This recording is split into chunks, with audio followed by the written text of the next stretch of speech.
ओम नमः शिवाय। ओम।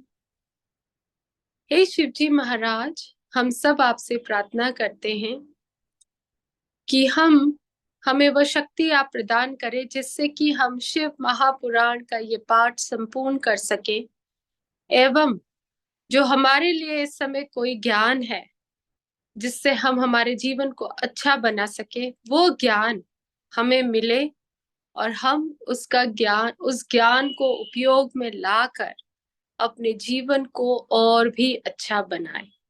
Thank you Lord Shiva for your priceless blessings. Inhale the blessings, open your eyes with a smile.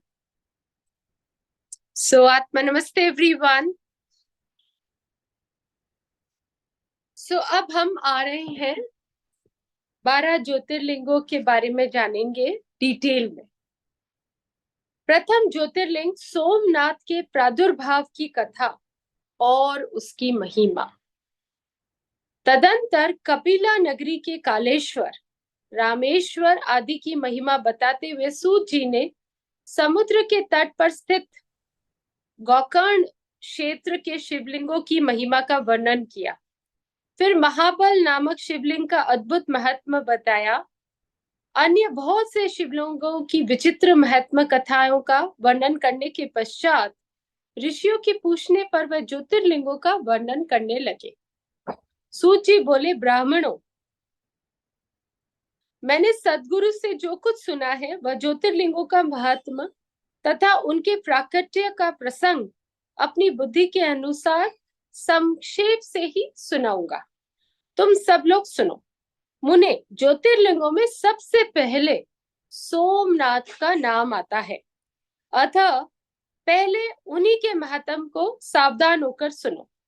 मुनीश्वरों, महामना प्रजापति दक्ष ने अपनी अश्विनी आदि 27 कन्याओं का विवाह चंद्रमा के साथ किया था।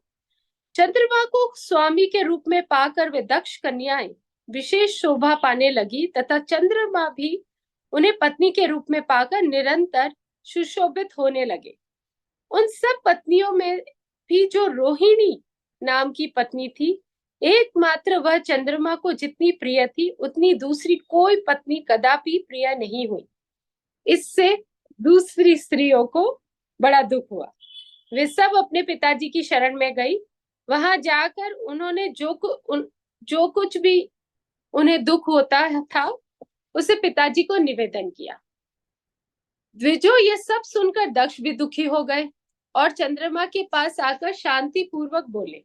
दक्ष ने कहा, कलानिधे, तुम निर्मल कुल में उत्पन्न हुए हो। तुम्हारे आश्रम में रहने वाली जितनी स्त्रियां हैं उन सब के प्रति तुम्हारे मन में न्यूनाधिक भाव क्यों है? तुम किसी को अधिक और किसी को कम प्यार क्यों करते हो? अब तक जो किया सो किया, अब आगे फिर कभी ऐसा विषमतापूर्ण बर्ताव तुम मत करना, क्योंकि उसे नर्क देने वाला बताया गया है। सूजी कहते हैं, महर्षि अपने दामाद चंद्रमा से स्वयं ऐसी प्रार्थना करके प्रजापति दक्ष घर को चले गए। उन्हें पूर्ण निश्चय हो गया था कि अब फिर आगे ऐसा नहीं होगा, पर चंद्रमा ने प्रबल भावी से विवश होकर उनकी बात नहीं मानी। वे रोहिणी में इतने आसक्त हो गए कि दूसरी किसी पत्नी का कभी आदर नहीं करते थे। इस बात को सुनकर दक्ष दुखी हुए। फिर स्वयं आकर चंद्रमा को उत्तम नीति से समझाने तथा न्यायोचित बर्ताव के लिए प्रार्थना करने लगे। दक्ष बोले, चंद्रमा सुनो, मैं पहले अनेक बार तुमसे प्रार्थना कर चुका हूं, फिर भी तुमने मेरी बात नहीं मानी, इसलिए आज श्राप देता हूं कि तुम्हें श्रय रोग हो जाए। सूत जी कहते, दक्ष के इतना कहते ही क्षण भर में चंद्रमा श्रय रोग से ग्रसित हो गए। उनके क्षीण होते ही उस समय सब और महान हाहाकार मच गया। सब देवता और ऋषि कहने लगे, हाय हाय, अब क्या करना चाहिए? चंद्रमा कैसे ठीक होंगे? मुने, इस प्रकार दुख पड़कर वे सब लोग विहल हो गए। चंद्रमा ने इंद्र आदि सभी देवताओं तथा ऋषियों को अपनी अवस्था सूचित की। तब इंद्र आदि देवता तथा वशिष्ठ आदि ऋषि ब्रह्मा जी की शरण में गए। उनकी बात सुनकर ब्रह्मा जी ने कहा, देवताओं, जो हुआ सो हुआ, अब वह निश्चय ही पलट तो सकता नहीं। अतः उसके निवारण के लिए मैं तुम्हें एक उत्तम उपाय बताता हूँ, आदर पूर्वक सुनो। चंद्रमा देवताओं के साथ प्रभास नामक शुभ क्षेत्र में जाए, वहां मृत्युंजय मंत्र का विधि पूर्वक अनुष्ठान करते हुए भगवान शिव जी की आराधना करे। अपने सामने शिवलिंग की स्थापना करके वहां इंद्र चंद्रदेव नित्य तपस्या करें। इससे प्रसन्न होकर शिव उन्हें श्रेय रहित कर देंगे। तब देवताओं तथा ऋषियों के कहने से ब्रह्मा जी की आज्ञा के अनुसार चंद्रमा ने वहां 6 महीने तक निरंतर तपस्या की। मृत्युंजय मंत्र से भगवान वृषभ ध्वज का पूजन किया। 10 करोड़ मंत्र का जप और मृत्युंजय का ध्यान करते हुए चंद्रमा वहां स्थिर चित होकर लगातार खड़े रहे। उन्हें तपस्या करते देख भक्त वत्सल भगवान शंकर प्रसन्न हुए और उनके सामने प्रकट हो गए और अपने भक्त चंद्रमा से बोले। सो वो चित्र आप देखिए।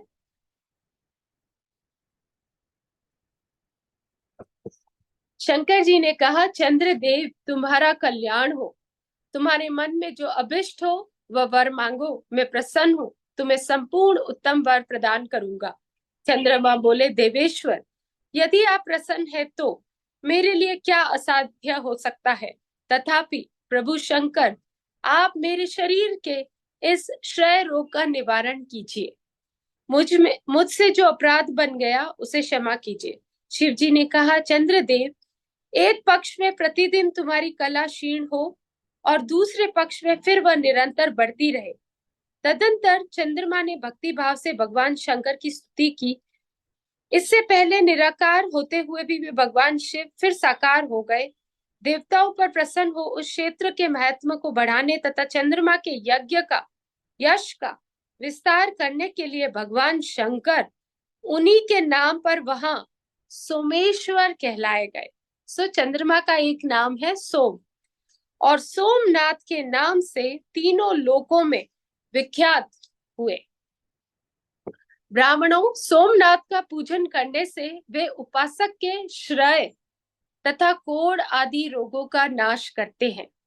यह चंद्रमा धन्य है, कृत्य है, जिनके नाम से तीनों लोकों के स्वामी साक्षात भगवान शंकर भूतल को पवित्र करते हुए प्रभास क्षेत्र में विद्यमान है। वहीं संपूर्ण देवताओं ने सोम कुंड की भी स्थापना की, जिसमें शिव और ब्रह्मा का सदा निवास माना जाता है। चंद्र कुंड इस भूतल पर पाप नाशक तीर्थ के रूप में प्रसिद्ध है। जो मनुष्य उसमें स्नान करता है वह सब पापों से मुक्त हो जाता है। श्रेय आदि जो असाध्य रोग होते हैं वे सब उस कुंड में 6 मास तक स्नान करने मात्र से नष्ट हो जाते हैं। मनुष्य जिस फल के उद्देश्य से इस उत्तम तीर्थ का सेवन करता है उस फल को सर्वथा प्राप्त कर लेता है, इसमें कोई संशय नहीं। चंद्रमा निरोग होकर अपना पुराना कार्य संभालने लगे। इस प्रकार मैंने सोमनाथ की उत्पत्ति का सारा प्रसंग सुना दिया। मुनीश्वरों, इस तरह सोमेश्वर लिंग का प्रादुर्भाव हुआ। जो मनुष्य सोमनाथ के प्रादुर्भाव की इस कथा को सुनता है अथवा दूसरों को सुनाता है वह संपूर्ण अभिष्ट को पाता है और सब पापों से मुक्त हो जाता है। ये सोमनाथ की कहानी। तो वहां पे एक कुंड भी है। तो मैं जब गई मुझे इसके बारे में नहीं पता था। आप अब अगर जाएं तो उस कुंड में भी उसके जल से थोड़ा सा चाहे पूरा स्नान करें, आई डोंट नो, मैंने देखा नहीं है तो मुझे आइडिया नहीं है, बट या फिर जरा उस जल को टच करके you can sprinkle on your self. जहां तक मैं समझ पा रही हूँ, ऑफकोर्स ज्योतिर्लिंग शिव जी की पूजा करने से पाप तो आपके हटते ही हैं, बट यहाँ सोमनाथ का विशेष बात क्या हो गई, श्रेय रोग, कुष्ठ रोग या कोई भी शरीर में रोग, उससे आपको छुटकारा मिल जाता। ये यहाँ की रेलेवेंस है। अब हम दूसरे ज्योतिर्लिंग की तरफ बढ़ते हैं। मल्लिकार्जुन और महाकाल नामक ज्योतिर्लिंगों के आविर्भाव की कथा तथा उनकी महिमा। सूत जी कहते हैं, महर्षियों, अब मैं मल्लिका अर्जुन के प्रादुर्भाव का प्रसंग सुनाता हूँ, जिसे सुनकर बुद्धिमान पुरुष सब पापों से मुक्त हो जाता है।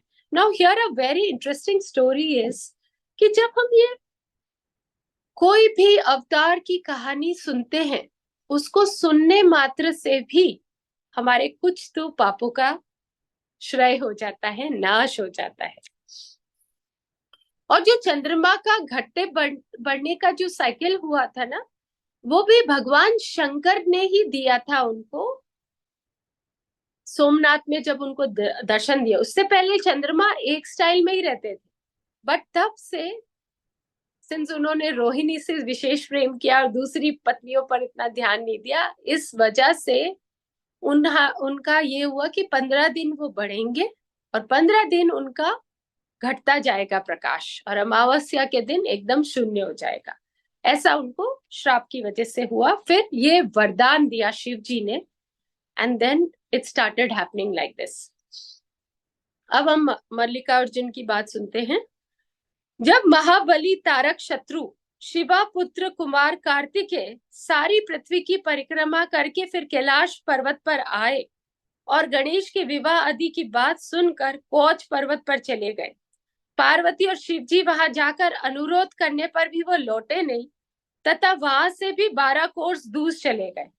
तब शिव और पार्वती ज्योतिर्मय स्वरूप धारण करके वहां प्रतिष्ठित हो गए।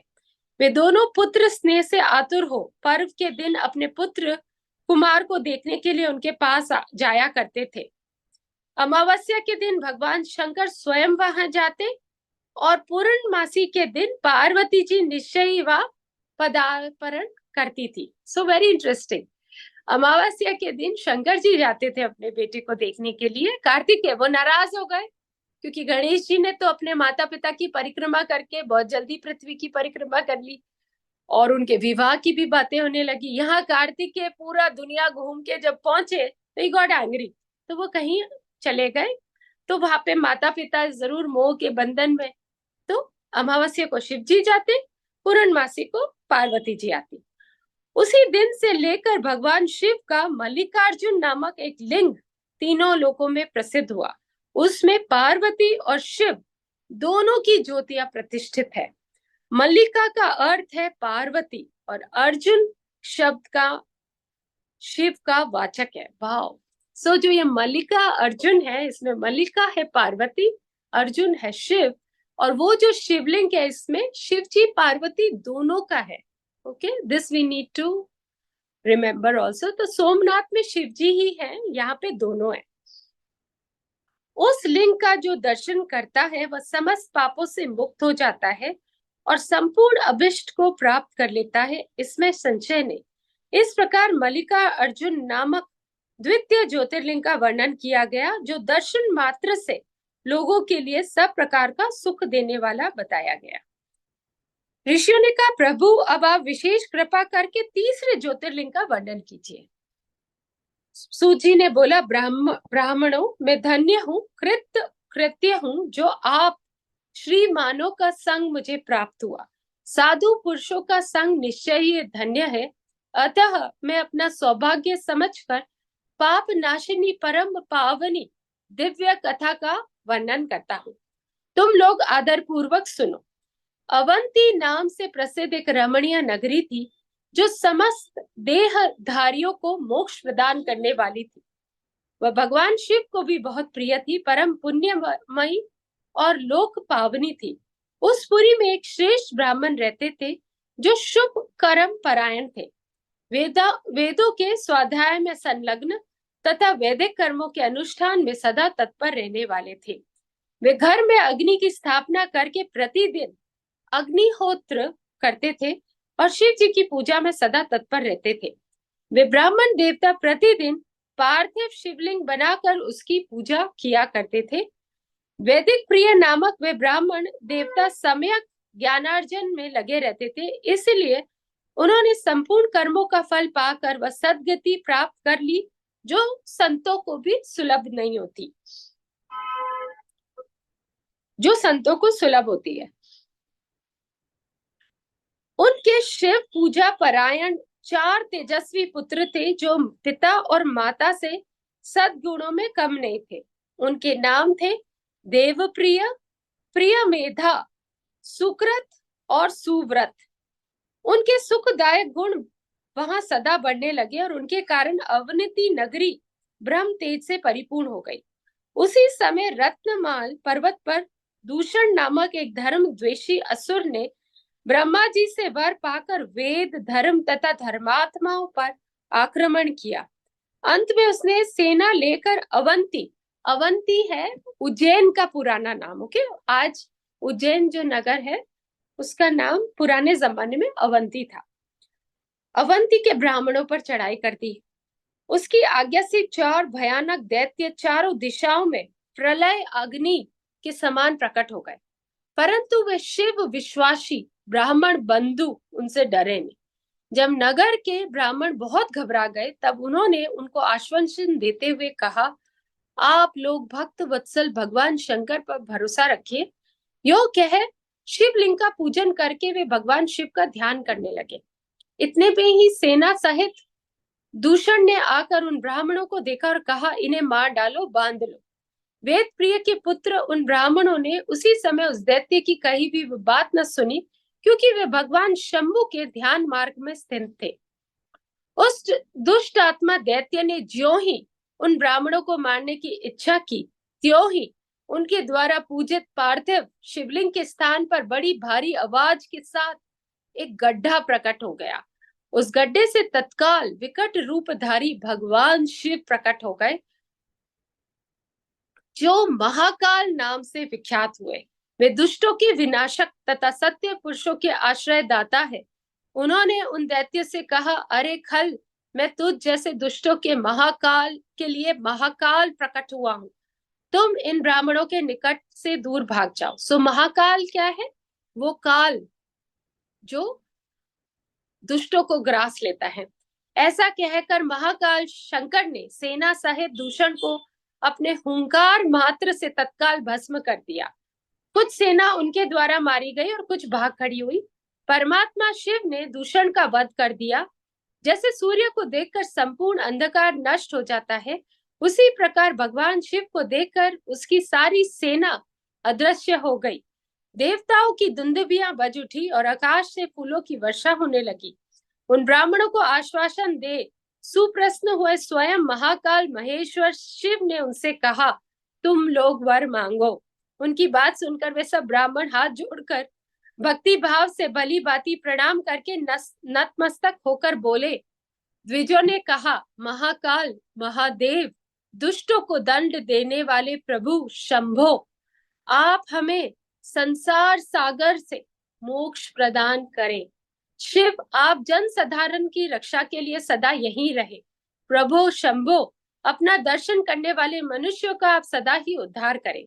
सूत जी कहते हैं, महर्षियों, उनके ऐसा कहने पर उन्हें सद्गति दे भगवान शिव अपने भक्तों की रक्षा के लिए उस परम सुंदर गड्ढे में स्थित हो गए। वे ब्राह्मण मोक्ष पा गए और वहां चारों ओर की एक एक कोस भूमि लिंग रूपी भगवान शिव का स्थल बन गई। वे शिव भूतल पर महाकालेश्वर के नाम से विख्यात हुए। ब्राह्मणों उनका दर्शन करने से स्वप्न में भी कोई दुख नहीं होता। जिस जिस कामनाओं को लेकर कोई इस लिंग की उपासना करता है, उसे वह अपना मनोरथ प्राप्त हो जाता है तथा परलोक में भी मोक्ष मिल जाता है। सो ये महाकाल का महत्व है। अब महाकाल के महत्व के प्रसंग में शिव भक्त राजा चंद्रसेन तथा गोप बालक श्रीकर की कथा। सूजी कहते हैं, ब्राह्मणों भक्त की रक्षा करने वाले महाकाल नामक ज्योतिर्लिंग का महात्मा भक्ति भाव को बढ़ाने वाला है, उसे आदर पूर्वक सुनो। उज्जैनियों में, सो यहाँ पे एक और स्टोरी सुना रहे हैं वो, ठीक है। उज्जैनियों में चंद्रसेन नामक एक महान राजा थे जो संपूर्ण शास्त्रों के तत्वज्ञ, शिव भक्त और जितेंद्रिय थे, मतलब जिन्होंने इंद्रियों को जीत लिया था। शिव जी के पार्षदों में प्रधान तथा सर्वलोक वंदित मणिभद्र की राजा चंद्रसेन के सखा हो गए। एक समय उन्होंने राजा पर प्रसन्न होकर उन्हें चिंतामणि नामक महान मणि प्रदान की, जो कौस्तुभ मणि तथा सूर्य के समान देदीप्यमान थी। वह देखने, सुनने अथवा ध्यान करने पर भी मनुष्य को निश्चल ही मंगल प्रदान करती थी। भगवान शिव के आश्रित रहने वाले राजा चंद्रसेन उस चिंतामणि को कंठ में धारण करके जब सिंहासन पर बैठते, तब देवताओं में सूर्य नारायण की भांति उनकी शोभा होती थी। नृप श्रेष्ठ चंद्रसेन के कंठ में चिंतामणि शोभा देती थी। यह सुनकर समस्त राजाओं के मन में उस मणि के प्रति लोभ की मात्रा बढ़ गई। वे शुद्ध रहने लगे। तदंतर वे सब राजा चतुरंगनी सेना के साथ आकर युद्ध में चंद्रसेन को जीतने के लिए उद्यत हो गए। वे सब परस्पर मिलकर गए और उनके साथ बहुत से सैनिक थे। उन्होंने आपस में संकेत और सलाह करके आक्रमण किया और उज्जैनियों के चारों द्वारों को घेर लिया। अपनी पुरी को संपूर्ण राजाओं द्वारा घिरी हुई देखकर राजा चंद्रसेन उन्हीं भगवान महाकालेश्वर की शरण में गए और मन को संदेह रहित करके दृढ़ निश्चय के साथ उपवास पूर्वक दिन रात अनन्य भाव से महाकाल की आराधना करने लगे। तो एक वर्ड क्या है? संदेह रहित। सो जब भी भगवान की पूजा करें, उपासना करें, संदेह रहित, मतलब डोंट हैव डाउट्स कि हमारी वो सुनेंगे कि नहीं, हैव फेथ। उन्हीं दिनों उस श्रेष्ठ नगर में कोई ग्वालिन रहती थी, जिसके एकमात्र पुत्र था। वह विधवा थी और उज्जैनियों में बहुत दिनों से रहती थी। वह अपने 5 वर्ष के बालक को लिए वे महाकाल में के मंदिर गई और उसने राजा चंद्रसेन द्वारा की हुई महाकाल की पूजा का आदर पूर्वक दर्शन किया। राजा के शिव पूजन का वह आश्चर्यमय उत्सव देखकर उसने भगवान को प्रणाम किया। फिर वह अपने निवास स्थान पर लौट आई। ग्वालिन के उस बालक ने भी वह सारी पूजा देखी, अतः घर आने पर उसने कौतूहलवश शिव जी की पूजा करने का विचार किया। तो बालक होते हैं, उन्होंने राजा को एक पूजा करते हुए देखा, तो उसके मन में भी हुआ कि मैं भी ऐसे ही पूजा करता हूँ। तो उसने भी एक सुंदर पत्थर लाकर उसे अपने शिविर से थोड़ी सी दूरी पर दूसरे शिविर के एकांत स्थान में रख दिया और उसी को शिवलिंग माना। फिर उसने भक्ति पूर्वक कृत्रिम गंध, अलंकार, वस्त्र, धूप, दीप, अक्षत आदि द्रव्य जुटाकर उनके द्वारा पूजन करके मन कल्पित दिव्य नैवेद्य भी अर्पित किए। सुंदर सुंदर पत्तों और फूलों से बारंबार पूजन करके भांति भांति से नृत्य किया और बारंबार भगवान के चरणों में मस्तक झुकाए। इसी समय ग्वालिन ने भगवान शिव में आसक्तित हुए अपने पुत्र को बड़े प्यार से भोजन के लिए बुलाया, परंतु उसका मन तो भगवान शिव की पूजा में लगा हुआ था। अतः जब बारंबार बुलाने पर भी उस बालक को भोजन करने की इच्छा नहीं हुई, तब उसकी माँ स्वयं उसके पास गई और उसे शिव के आगे आंखें बंद करके ध्यान लगाए बैठे देखकर उसका हाथ पकड़कर खींचने लगी। इतने पर भी जब वह ना उठा, तब उसने क्रोध में आकर उसे खूब पीटा। खींचने, मारने, पीटने पर भी जब उसका पुत्र नहीं आया, तब उसने वह शिवलिंग उठाकर दूर फेंक दिया और उसमें चढ़ाई हुई सारी पूजन सामग्री नष्ट कर दी। यह देखकर बालक हाय हाय करके रो उठा। रोष से भरी हुई ग्वालिन अपने बेटे को डांट फटकार कर पुनः घर में चली गई। भगवान शिव की पूजा को माता के द्वारा नष्ट की गई हुई देखकर वह बालक देव देव महादेव की पुकार करते हुए सहसा मूर्छित गिर पड़ा। उसके नेत्रों से आंसुओं की धाराएं प्रवाहित होने लगी। 2 घड़ी बाद जब उसे चेत हुआ, तब उसने आंखें खोली। आंखें खुलने पर उस शिशु ने देखा उसका वही शिविर भगवान शिव के अनुग्रह से तत्काल महाकाल का सुंदर मंदिर बन गया। मणियों के चमकीले खंभे उसकी शोभा बढ़ा रहे हैं। वहां की भूमि स्फटिक मणि से जड़ दी गई है। तपाए हुए सोने के बहुत से विचित्र कलश उस शिवालय को सुशोभित कर रहे हैं। उसके विशाल द्वार, कपाट और प्रधान द्वार स्वर्णमय दिखाई दे रहे हैं। वह बहुमूल्य नीलमणि तथा हीरे के बहुत बने हुए चबूतरे शोभा पा रहे हैं। उस शिवालय के मध्य भाग में दया निधान शंकर का रत्नमय लिंग प्रतिष्ठित था। ग्वालिन के उस पुत्र ने देखा उस शिवलिंग पर उसकी अपनी चढ़ाई हुई पूजन सामग्री सुसज्जित थी। यह सब देखकर वह बालक सहसा उठकर खड़ा हो गया। उसने मन ही मन बड़ा आश्चर्य हुआ और वह परम आनंद के समुद्र में निमग्न सा हो गया। तदंतर भगवान शिव की स्तुति करके उसने बारंबार उनके चरणों में मस्तक झुकाया और सूर्यास्त होने के पश्चात वह गोप बालक शिवालय से बाहर निकला। बाहर आकर उसने अपने शिविर को देखा। वह इंद्र भवन की समान शोभा पा रहा था। वह सब कुछ तत्काल स्वर्णमय होकर विचित्र एवं परम उज्जवल वैभव से प्रकाशित होने लगे। फिर वह उस भवन के भीतर गया जो सब प्रकार की शोभाओं से संपन्न था। उस भवन में सर्वत्र मणि रत्न स्वर्ण ही जड़े गए थे। प्रदोष काल में स आनंद भीतर प्रवेश करके बालक ने देखा उसकी माँ दिव्य लक्षणों से लक्षित हो एक सुंदर पलंग पर सो रही है। रत्नमय अलंकारों से उसके सभी अंग उद्दीप्त हो रहे हैं और वह साक्षात देवांगना के समान दिखाई दे रही है।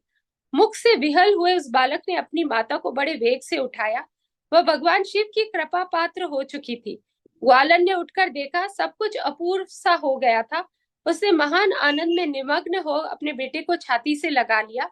पुत्र ने मुख से गिरजापति के कृपा प्रसाद का वह सारा वृतांत सुनकर ग्वालन ने राजा को सूचना दी, जो निरंतर भगवान शिव के भजन में लगे रहते थे। राजा अपना नियम पूरा करके रात में सहसा वहां आए और ग्वालन के पुत्र का वह प्रभाव जो शंकर जी को संतुष्ट करने वाला था देखा। मंत्रियों और पुरोहितों सहित राजा चंद्रसेन वह सब कुछ देख परम आनंद के समुद्र में डूब गए और नेत्र से प्रेम के आंसू बहाते हुए प्रसन्नता पूर्वक शिव जी का के नाम का कीर्तन करते हुए उन्होंने इस बालक को हृदय से लगा लिया। ब्राह्मणों, उस समय बड़ा भारी उत्सव होने लगा। सब लोग आनंद विभोर होकर महेश्वर के नाम और यश का कीर्तन करने लगे। इस प्रकार शिव का यह अद्भुत महात्म देखने से पूर्ववासियों को बड़ा हर्ष हुआ और इसी की चर्चा में वह सारी रात एक क्षण के समान बीत हो गई। युद्ध के लिए नगर को चारों ओर से घेर कर खड़े हुए राजाओं ने भी प्रातः काल अपने गुप्तचरों के मुख से वह सारा अद्भुत चरित्र सुना। उसे सुनकर सब आश्चर्य से चकित हो गए और वहां आए हुए सब नरेश एकत्रित होकर आपस में इस प्रकार बोले, यह राजा चंद्रसेन बड़े भारी शिव भक्त है, अतएव इन पर विजय पाना कठिन है। ये सर्वथा निर्भय होकर महाकाल की नगरी उज्जैनी का पालन करते हैं, जिसकी पुरी के बालक भी ऐसे शिव भक्त है। वे राजा चंद्रसेन तो महान शिव भक्त है ही। इसके साथ विरोध करने से निश्चय ही भगवान शिव क्रोध करेंगे और उनके क्रोध से हम लोग नष्ट हो जाएंगे। अतः इन नरेश के साथ हमें मेल मिलाप ही कर लेना चाहिए। ऐसा होने पर महेश्वर हम पर बड़ी कृपा करेंगे। तो सारे राजाओं को ज्ञान आ गया कि भाई जिस नगरी के बालक में इतना तेज है और शिव जी की भक्ति से, तो फिर राजा तो न जाने कैसे तेजवान होंगे, तो हम उनसे दोस्ती कर लेते, नहीं तो हमको शिव जी दंडित करेंगे। सूत जी कहते, ब्राह्मणों, ऐसा निश्चय करके शुद्ध हृदय वाले उन सब भूपालों ने हथियार डाल दिए। उनके मन से वैर भाव निकल गया। वे सभी राजा अत्यंत प्रसन्न हो चंद्रसेन की अनुमति ले महाकाल की उस रमणीय नगरी के भीतर गए। वहां उन्होंने महाकाल का पूजन किया। फिर वे सब के सब उस ग्वालिन के महान अभ्युदय पूर्ण दिव्य सौभाग्य की भूरी भूरी प्रशंसा करते हुए उसके घर पर गए। वहां राजा चंद्रसेन ने आगे बढ़कर उनका स्वागत सत्कार किया। वे बहुमूल्य आसनों पर बैठे और आश्चर्यचकित एवं आनंदित हुए। गोप बालक के ऊपर कृपा करने के लिए स्वतः प्रकट हुए शिवालय और शिवलिंग का दर्शन करके उन सब राजाओं ने अपनी उत्तम बुद्धि भगवान शिव के चिंतन में लगाई। तदंतर उन सारे नरेशों ने भगवान शिव की कृपा प्राप्त करने के लिए उस गोप शिशु को बहुत सी वस्तुएं प्रसन्नता पूर्वक भेंट की। संपूर्ण जनपदों में जो बहुसंख्या गोप रहते हैं, उन सब का राजा उन्होंने उस बालक को बनाया। सो गोप एक जाति है जो कि दूध ग्वाले जो होते हैं ना, वो, तो उन्होंने उस बालक को उनका राजा बना दिया। इसी समय समस्त देवताओं से पूजित परम तेजस्वी वानर राज हनुमान जी वहां प्रकट हुए। उनके आते ही सब राजा बड़े वेग से उठकर खड़े हो गए। उन सब ने भक्ति भाव से विनम्र होकर उन्हें मस्तक झुकाया। राजाओं से पूजित हो वानर राज हनुमान जी उन सब के बीचों बीच बैठे और उस गोप बालक को हृदय से लगाकर उन नरेशों की ओर देखते हुए बोले, राजाओं, तुम सब लोग तथा दूसरे देहधारी भी मेरी बात सुनो, इससे तुम लोगों का भला होगा। भगवान शिव के सिवा देहधारियों के लिए दूसरी कोई गति नहीं है। ये बड़े सौभाग्य की बात है कि इस गोप बालक ने शिव जी की पूजा का दर्शन करके उनसे प्रेरणा ली और बिना मंत्र के ही शिव पूजन करके उन्हें पा लिया। गोप वंश की कीर्ति बढ़ाने वाला यह बालक भगवान शंकर का श्रेष्ठ भक्त है। इस लोक में संपूर्ण भोगों का उपभोग करके अंत में यह मोक्ष प्राप्त कर लेगा। इसकी वंश परंपरा के अंतर्गत 8वीं पीढ़ी में महायशस्वी नंद उत्पन्न होंगे, जिनके यहाँ साक्षात भगवान नारायण उनके पुत्र रूप से प्रकट होंगे और श्री कृष्ण नाम से प्रसिद्ध होंगे। आज से यह गोप कुमार इस जगत में श्रीकर के नाम से विशेष ख्याति प्राप्त करेगा। So this is so nice ना, मेरे तो रोंगटे खड़े हो गए। अब आप दर्शन कीजिए हनुमान जी का, उस गोप बालक का और सारे राजाओं का।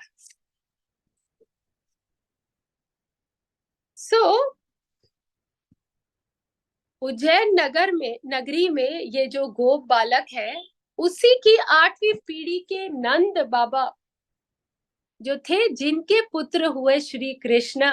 सो ये बालक अद्भुत है, उनके वंशज थे कृष्णा जी, और इसीलिए उनका नाम हुआ श्रीकर। सूजी कहते ब्राह्मणों, ऐसा कहकर अंजनी नंदन शिव स्वरूप वानरराज हनुमान जी ने समस्त राजाओं तथा महाराज चंद्रसेन को भी कृपा दृष्टि से देखा। तदंतर उन्होंने उस बुद्धिमान गोप बालक श्रीकर को बड़ी प्रसन्नता के साथ शिव उपासना के उस आचार व्यवहार का उपदेश दिया जो भगवान शिव को बहुत प्रिय है। इसके बाद परम प्रसन्न हुए हनुमान जी चंद्रसेन और श्रीकर से विदा लेकर उन सब राजाओं के देखते देखते वहां से अंतर ध्यान हो गए। वे सब राजा हर्ष में भर कर सम्मानित हो महाराज चंद्रसेन की आज्ञा ले जैसे आए थे वैसे ही लौट गए। महान तेजस्वी श्रीकर भी हनुमान जी का उपदेश पाकर धर्मज्ञ ब्राह्मणों के साथ शंकर जी की उपासना करने लगा। महाराजा चंद्रसेन और गोप बालक श्रीकर दोनों ही बड़ी प्रसन्नता के साथ महाकाल की सेवा करते, उन्हीं की आराधना करके उन दोनों ने परम पद प्राप्त किया। इस प्रकार महाकाल नामक शिवलिंग सत्य पुरुषों का आश्रय है। भक्त वत्सल शंकर दुष्ट पुरुषों का सर्वथा हनन करने वाले हैं। यह परम पवित्र रहस्यमय आख्यान कहा गया है, जो सब प्रकार का सुख देने वाला है। यह शिव भक्ति को बढ़ाने वाला तथा स्वर्ग की प्राप्ति कराने वाला है। अध्याय 17 संपूर्ण हुआ।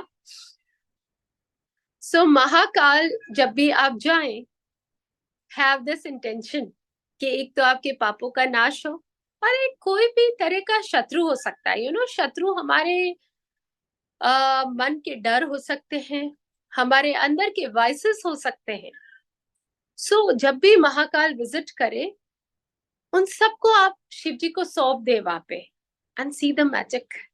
Okay, so next time I will also go with this intention. अब हम दूसरे ज्योतिर्लिंग की बात करते हैं। विंध्य की तपस्या, ओकार में परमेश्वर लिंग के प्रादुर्भाव और उनकी महिमा। ऋषियों ने कहा, महाभाग सुत जी, आपने अपने भक्त की रक्षा करने वाले महाकाल नामक शिवलिंग की बड़ी अद्भुत कथा सुनाई। अब कृपा करके चौथे ज्योतिर्लिंग परिचय दीजिए। ओमकार तीर्थ में सर्व पातकहारी परमेश्वर का जो ज्योतिर्लिंग है, उसके आविर्भाव की कथा सुनाइए। सूची बोले, महर्षियों, ओंकार तीर्थ में परमेश संज्ञक ज्योतिर्लिंग जिस प्रकार प्रकट हुआ वह बताता हूँ, प्रेम से सुनो। एक समय की बात है, भगवान नारद मुनि गोकर्ण नामक शिव के समीप जा बड़ी भक्ति के साथ उनकी सेवा करने लगे।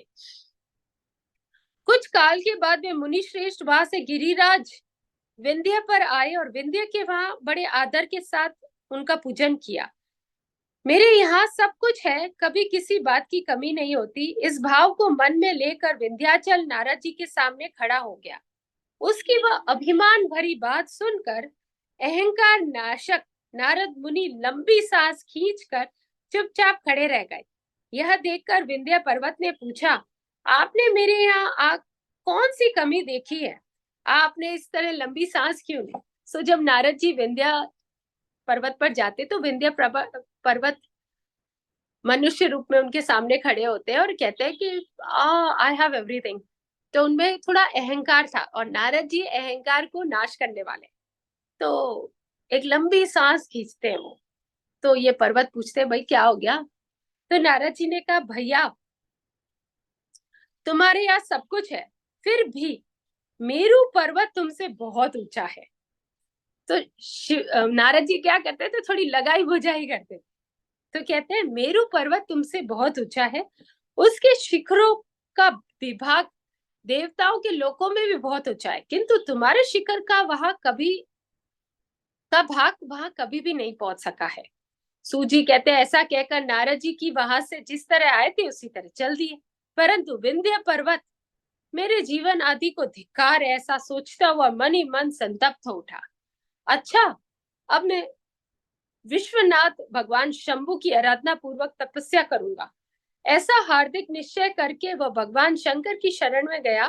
तदंतर जहां साक्षात ओमकार की स्थिति है, वहां प्रसन्नता पूर्वक जाकर उसने शिवलिंग की पार्थिव मूर्ति बनाई और 6 मास तक निरंतर शंभु की आराधना करके शिव के ध्यान में तत्पर हो वह बड़ी तपस्या के स्थान पर वो वहां तपस्या के स्थान पर से हिले तक नहीं। विंध्याचल की ऐसी तपस्या देखकर पार्वती पति प्रसन्न हो गए। उन्होंने विंध्याचल को अपना वह स्वरूप दिखाया जो योगियों के लिए भी दुर्लभ है।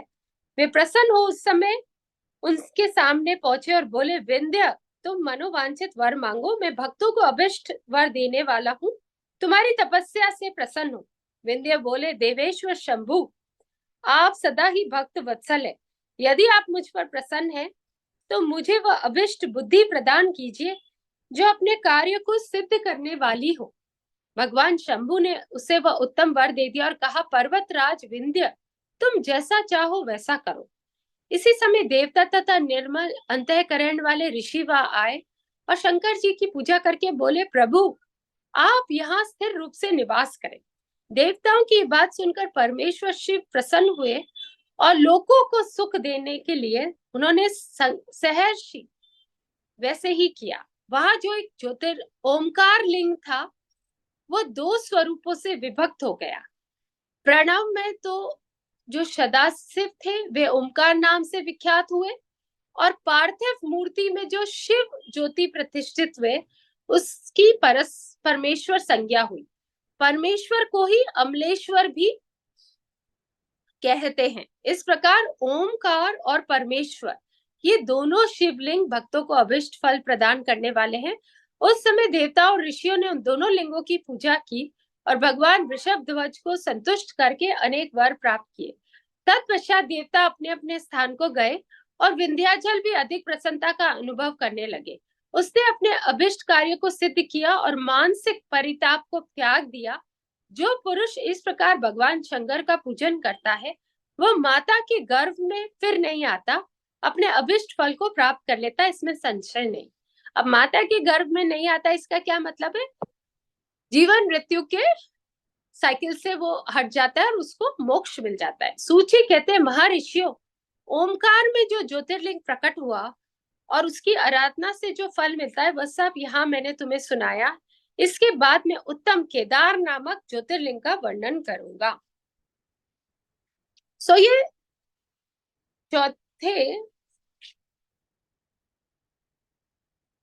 चौथे ज्योतिर्लिंग का परिचय था।